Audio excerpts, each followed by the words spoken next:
It was full steam ahead on the island of Sodor. All the engines were running on time.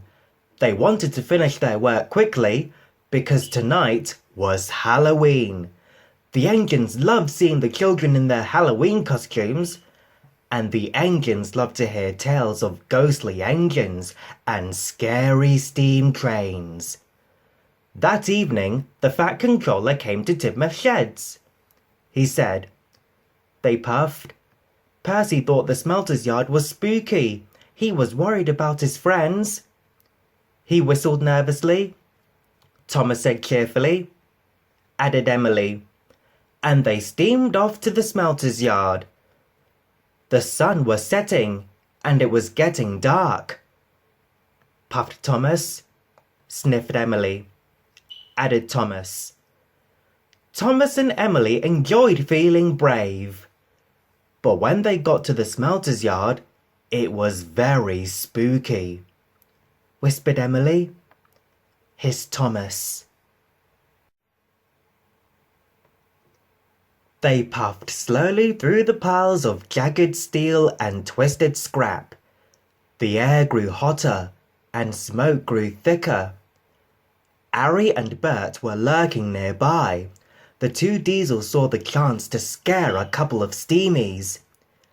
When Thomas and Emily rolled by, they moaned and groaned. It sounded spooky. Snapped Emily. Gasped Thomas. Suddenly, a truck began to shudder and shake. Cried Thomas. Wailed Emily. They didn't know Harry and Bert had been bumping the flatbed's buffers. The two naughty Diesels were having great fun.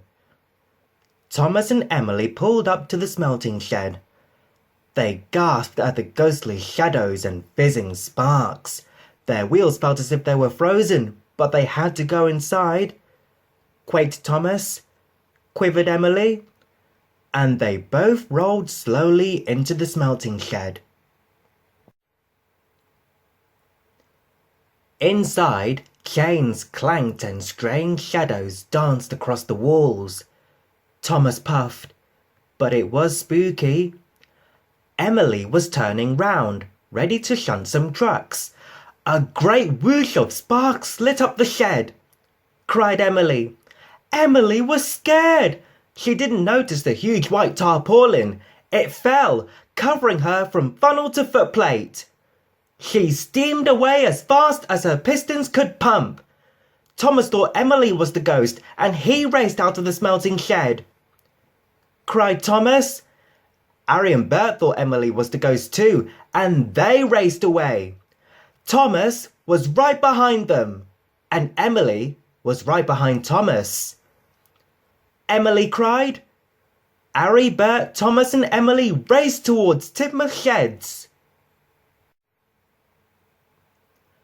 Tidmouth Sheds was quiet and peaceful. All the engines were fast asleep. Thomas's whistle soon woke them up. Cried Percy. Suddenly, he saw Thomas, Harry and Bert racing into the yards. He cried. Harry, Bert and Thomas applied their brakes. They stopped just in time. Whistled Thomas. Percy was scared, but just then Emily raced under a signal and the tarpaulin flew off. Said Percy. The engines didn't feel scared anymore, but they did feel foolish.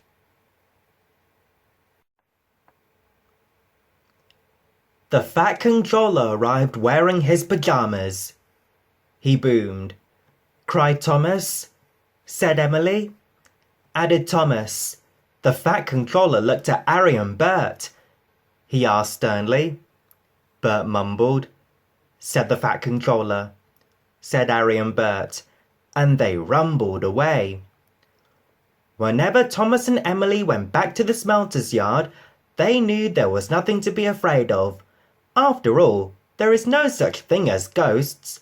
It was all silly make-believe.